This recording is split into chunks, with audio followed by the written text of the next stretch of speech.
अस्सलाम वालेकुम। जहाँ क्या हाल है, कैसे ठीक है। आज हमको आपको बताने वाले हैं कि वाशरूम की वाटर प्रूफिंग कैसे की जाती है। ये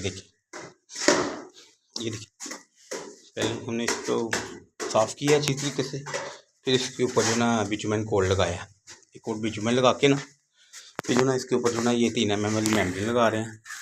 अब इसकी लीकेज जो ना इंशाल्लाह बंद हो जाएगी। जो ना क्योंकि ये वाशरूम ऐसे होते हैं जो घरों कमरों के ऊपर होते हैं ना, इसकी सीपी ऑलरेडी बंद नहीं होती। जो ना इसके लिए ज़्यादा से ज़्यादा वाटरप्रूफ जितना होना चाहिए उतना कम है। जो ना बहुत ज़्यादा इसके ऊपर वाटरप्रूफिंग होनी चाहिए, फिर इसकी जो ना सीपी वगैरह बंद होती है। जो ना अब ये देखिए हमने ये सारी शीट लगाई है, ये देखिए 3 mm वाली।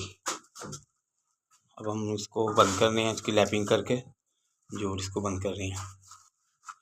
ये देखिए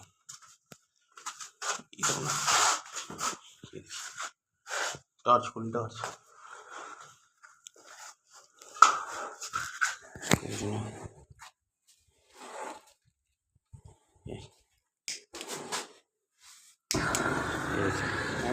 इसके जोड़ बंद गई। इधर लगाओ, इधर इधर ले जाओ।